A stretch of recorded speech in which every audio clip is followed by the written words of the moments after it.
Hi. Hello. Nikita റബലാണ്. ഈ നിമിഷം കടന്നു വളരെ പവർഫുൾ ആയിട്ടുള്ള ഒരു വേർഡാണ് അല്ലെ. അപ്പം ഈ ഒരു വേർഡ് നമ്മള് പലപ്പോഴും നമ്മളുടെ ഒരു പ്രതിസന്ധി ഘട്ടത്തിലൂടെ പോകുമ്പോഴായിരിക്കും ഈ ഒരു വേർഡ് നമ്മള് ഒന്നുകിൽ മനസ്സിൽ വിചാരിക്കാം, അല്ലെങ്കിൽ നമ്മൾ നമ്മുടെ വിഷമങ്ങളൊക്കെ ആരോടെങ്കിലും ഷെയർ ചെയ്യുന്ന സമയത്ത് അവര് പറഞ്ഞു തരും, അവരുടെ ഒരു ഉപദേശം ഉണ്ടാവും, ഈ നിമിഷം കടന്നു പോകും. അപ്പം അതൊരു ആശ്വാസമൊക്കെ ആയിട്ട് നമുക്ക് പലപ്പോഴും തോന്നാം. പക്ഷെ ഞാനിപ്പോ ഇന്ന് ഈ ഒരു കാര്യം പറയാൻ തന്നെ കാരണം, ഇപ്പം റീസെന്റ് ഒരു രോഗാവസ്ഥയിലൂടെ കടന്നു പോകുന്നു. മീൻസ് ചിക്കൻ ബോക്സ് വന്നു. ചിക്കൻ ബോക്സ് വന്നപ്പോ കുറച്ചൊരു എന്താ പറയാ, കുറച്ചൊരു സ്ട്രോങ് ആയിട്ടാണ് എനിക്ക് അനുഭവപ്പെട്ടത്. ഒരുപാട് രാത്രികളും പകലുകളും ഉറങ്ങാതെ, അതിൻ്റെതായ ബുദ്ധിമുട്ട്, ഭക്ഷണം കഴിക്കാതെ, അങ്ങനെ മിക്കവാറും രാത്രികളില് ഇപ്പൊ ഉറക്കം ഇല്ലെങ്കിലും ഓക്കെ, പക്ഷെ അതിൻ്റെതായ ഒരു അസഹ്യത, എന്താ പറയാ, നമുക്ക് വല്ലാത്തൊരു അവസ്ഥയിലൂടെ കടന്നു പോകുമ്പോ ഞാനിങ്ങനെ എന്തൊക്കെയോ ഞാൻ തന്നെ സംസാരിക്കുന്നുണ്ട്, അതിന്റെ കൂടെ പെട്ടെന്ന് എന്റെ മനസ്സിലേക്ക് വന്നു, ഈ നിമിഷവും കടന്നു പോകും. പക്ഷേ ആ നിമിഷങ്ങള് കടന്നു പോകുന്നില്ല. കടന്നു പോവാന്ന് പറഞ്ഞാൽ നമ്മളുടെ ടൈം, ആ ഒരു ടൈം എല്ലാവർക്കും ഒരുപോലെയാണ് അല്ലെ. ഒരു നമുക്ക് ഏതൊരാൾക്കും സന്തോഷമാവട്ടെ, അവരുടെ ദുഃഖങ്ങളാവട്ടെ, രോഗാവസ്ഥയാവട്ടെ, അവരുടെ ജോലിയാവട്ടെ, ഹാപ്പിനെസ് ആവട്ടെ, എന്തോ ആവട്ടെ, എല്ലാവർക്കും ഈ വേൾഡിൽ ടൈം എന്ന് പറയുന്നത്, ഈ നിമിഷം എന്ന് പറയുന്നത്, ആ നിമിഷം എല്ലാവർക്കും ഒരുപോലെ ഈക്വൽ ആണ്. പക്ഷെ എല്ലാവരുടെയും അനുഭവങ്ങൾ അത് വളരെ ഡിഫറെന്റ് ആയി. അങ്ങനെ ആ രാത്രികളിലൊക്കെ അസുഖം ഉള്ള സമയത്ത് ഞാനിങ്ങനെ ഇത് പറഞ്ഞുകൊണ്ടിരിക്കും, നിമിഷം കടന്നു പോകും, നിമിഷം കടന്നു പോകും. പക്ഷെ ഒരു ആശ്വാസവാക്കായിട്ട്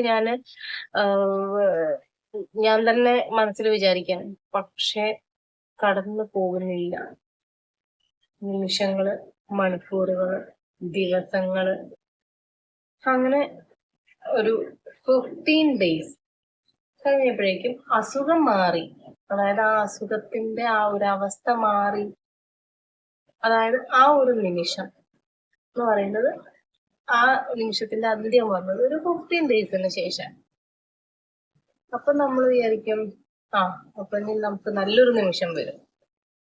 അങ്ങനെയാണ്, ഒരു ശുഭപ്രതീക്ഷ പോലെയാണല്ലോ നമുക്ക് ഈ നിമിഷം കടന്നു പോകുന്ന ഒരു ആശ്വസിപ്പിക്കാൻ പറയുകയാണെങ്കിൽ, ഈ നിമിഷം കടന്നു പോകും, ദിവസങ്ങൾ കടന്നു പോകുന്നുണ്ടല്ലോ, നെക്സ്റ്റ് നമുക്ക് നല്ല രീതിയിലേക്ക്, നല്ല ലെവലിലേക്ക് വരാമെന്ന് വിചാരിക്കും.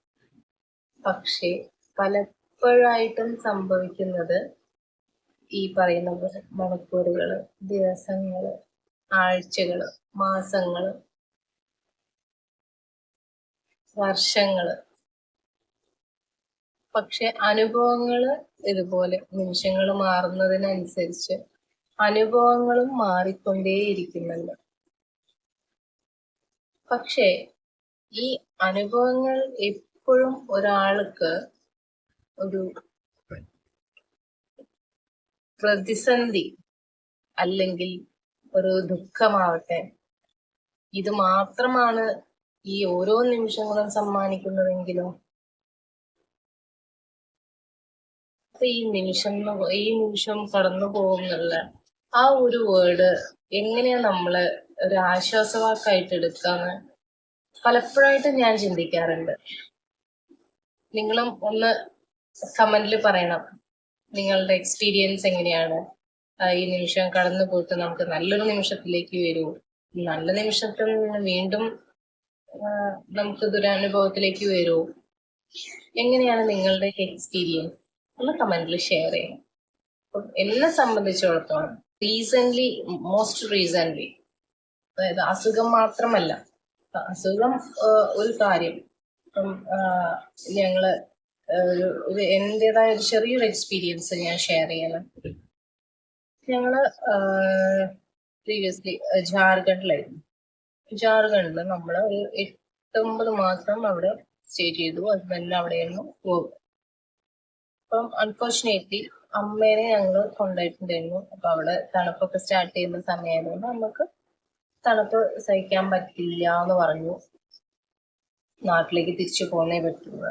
അപ്പം നമ്മൾ അവിടെ വെക്കേറ്റ് ചെയ്ത് നമ്മള് കാറില് സാധനങ്ങളൊക്കെ അടുത്ത് കുറേ സാധനങ്ങൾ അവിടെ ഉപേക്ഷിച്ച് വരേണ്ടി വന്നു. കാറിൽ അതിന് മാത്രമല്ല സ്പേസ് ഇല്ലാത്ത കാരണം. എന്നാലും പൊളിക്കേണ്ട കുറേ കാര്യങ്ങൾ പൊളിച്ചിട്ട് നാട്ടിലേക്ക് വന്നു. നാട്ടിലേക്ക് വരുമ്പം ഇതുപോലെ ഒരുപാട് ബുദ്ധിമുട്ടുകൾ ഉണ്ടായിരുന്നു. അതിനൊരു വീഡിയോ ഞാൻ ചെയ്തിട്ടുണ്ടായിരുന്നു. അങ്ങനെ നാട്ടിലെത്തി. ഹസ്ബൻഡിന്റെ അപ്പേട്ടന്റെ ജോലി നഷ്ടമായി. ഈ ഒരു കോൺട്രാക്ടറാണ്. അപ്പം ആ ജാർഖണ്ഡിലെ ജോലി നഷ്ടപ്പെട്ടു. നാട്ടില് വന്ന് 2 മാസത്തോളം നാട്ടില് വെറുതെ ഇരിക്കുക മീൻസ് അമ്മയ്ക്ക് പിന്നെ സുഖമില്ലാതായി, കുറച്ച് ഹോസ്പിറ്റലൈസ്ഡ് ആയി. കുറച്ച് അപ്പോഴൊക്കെ നമ്മൾ ഈ പ്രതിസന്ധി ഘട്ടത്തിലൂടെ ജോലിയില്ല, ഫിനാൻഷ്യൽ പ്രോബ്ലം വന്നു, അസുഖം വന്നു, ഹോസ്പിറ്റൽ കേസായിട്ട് ഇങ്ങനെ നിരന്തരം നടന്നുകൊണ്ടിരിക്കുക. അതിനിടയ്ക്ക് മോനൊന്ന് ജസ്റ്റ് വീട്ടിന്റെ തൊട്ടടുത്ത് അംഗനവാടിയിൽ ഒന്ന് പോയിക്കോട്ടെ എന്ന് ചോദിച്ചു. 3 വയസ്സ് കഴിഞ്ഞല്ലോ, ഒരു എക്സ്പീരിയൻസ് ആയിക്കോട്ടെ എന്ന് ചോദിച്ചാൽ അവന് ചേർത്തി. 2 ദിവസം അവൻ പോയി. 3-ാമത്തെ ദിവസം ഇതുപോലെ ഹോസ്പിറ്റൽ കേസ് കാര്യങ്ങളൊക്കെ ആയതുകൊണ്ട് അവനവിടെ കണ്ടിന്യൂ ചെയ്യാൻ പറ്റില്ല. അങ്ങനെ നമ്മള് ആ ഒരു ഡിസംബർ മന്തിലാണ് നമ്മള് ജാർഖണ്ഡിൽ നിന്ന് വരുന്നത്. പിന്നെ ഇതുപോലെ ഓരോ കേസുകളായിട്ട് ഫെബ്രുവരിയിലാണ് പിന്നെ ഒരു ജോബ് കിട്ടുന്നത്. ജോബ് മീൻസ് ഒരു കോൺട്രാക്ട് വർക്ക് കിട്ടുന്നു. കേരളത്തിലല്ല വർക്ക് ഉണ്ടാവാറ്. അപ്പൊ ചെന്നൈയിലേക്കാണ് ഒരു വർക്ക് വന്നത്. അങ്ങനെ ഇവിടുന്ന് എന്നെയും മോനെയും എന്റെ വീട്ടിലേക്ക് ആക്കി ഏട്ടൻ ചെന്നൈയിലേക്ക് പോകുന്നു. അവിടെ കുറച്ച് ദിവസം നിന്ന് കാര്യങ്ങളൊക്കെ റെഡി ആയി. മെട്രോന്റെ വർക്ക് ആയിരുന്നു, ചെന്നൈ മെട്രോന്റെ വർക്ക് ആയിരുന്നു. കാര്യങ്ങളൊക്കെ നോക്കിയിട്ട് ഞങ്ങളെ കൂട്ടിക്കൊണ്ടുപോവാന്നോ. അങ്ങനെ ഒരു 1 കഴിഞ്ഞപ്പോഴേക്കും നാട്ടിലേക്ക് വന്നു. നാട്ടിലേക്ക് വന്ന് 2 ദിവസം നിന്നിട്ട് പോവാന്ന് പറഞ്ഞു. 2 ദിവസം നിന്നു. പക്ഷെ അപ്പോഴേക്കും അവിടുത്തെ വർക്കിന് എന്തൊക്കെയോ പ്രശ്നം. ഇവർക്ക് വേണ്ട ടൂൾസ് കിട്ടുന്നില്ല. ടൂൾസിന്റെ ഓതറൈസ്ഡ് പേഴ്സൺ, അതിന് സിഗ്നേച്ചറിന്റെ സിഗ്നേറ്ററി ഏട്ടനായതുകൊണ്ട് ഏട്ടൻ നാട്ടിൽ വന്നു. അപ്പൊ അതുകൊണ്ട് അവിടെ എന്തൊക്കെയോ ഇഷ്യൂസ്, പിന്നെ അവർക്ക് വേണ്ടത്ര ഫെസിലിറ്റീസ് കിട്ടുന്നില്ല. അങ്ങനെ ഓരോ ഇഷ്യൂസ് ആയി. അപ്പം ആ ഒരു വർക്ക് ഡ്രോപ്പ് ചെയ്യേണ്ടി വന്നു.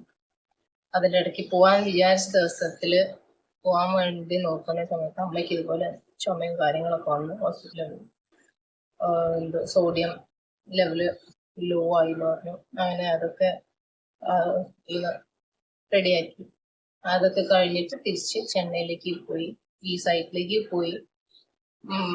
അത് അവിടുന്ന് ആ വർക്ക് ഡ്രോപ്പ് ചെയ്തിട്ട് ചെന്നൈയിൽ തന്നെ വേറൊരു കമ്പനിയിലേക്ക് പോയി. അവിടെ പോയി അപ്പം അവിടെ പോയി കാര്യങ്ങൾ സെറ്റ് ആക്കിയിട്ട് എന്നെയും മോനെയും കൊണ്ടുപോവാന്ന് പറഞ്ഞു. അങ്ങനെ പോയി. ചെന്നൈയിലേക്ക് പോകുന്ന ദിവസം പോയി. നെക്സ്റ്റ് ഡേ ഞാൻ എൻ്റെ വീട്ടിലാണ്. മോനതുപോലെ അംഗനവാടിയിൽ വിട്ടു. പോവാൻ മടിയാണ്, അപ്പൊ അംഗനവാടിയിൽ വിട്ടു ഞങ്ങളെ വീട്ടിൻ്റെ അടുത്ത്. അപ്പൊ തിരിച്ച് ഉച്ചയ്ക്ക് ഞാൻ കൂട്ടി കൊണ്ടുവന്നു. ആ ഉച്ചയ്ക്ക് വരുമ്പോഴേ ഇവിടെ ഒരു ഇത് കണ്ടു, ഒരു എന്തോ ഒരു പോലെ. നോക്കുമ്പോ ഈവനിങ് ആകുമ്പോഴേക്കും മനസ്സിലായി ചിക്കൻ ബോക്സ് ആണ്.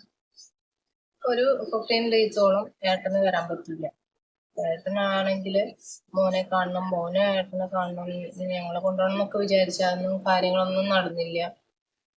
അപ്പൊ ഒരു അസുഖം വന്നപ്പോ പോലും ഒന്ന് മോനെ ഒന്ന് കാണാനോ ഒന്ന് നോക്കാനോ പറ്റിയില്ലല്ലോ എന്നുള്ള വിഷമം ഏട്ടന്. കാരണം വന്ന് നോക്കുകയാണെങ്കിൽ എന്തായാലും ഈ അസുഖം നമുക്ക് സമ്പർക്കം വന്നു കഴിഞ്ഞാല് മറ്റുള്ളവർക്ക് പകരുന്നുള്ള ഉറപ്പ്. അപ്പൊ ഞാൻ നിർബന്ധിച്ചു പറഞ്ഞു ഏട്ടൻ വരണ്ട, കാരണം ഇപ്പൊ ജോബ് കിട്ടിയിട്ടുള്ളൂ.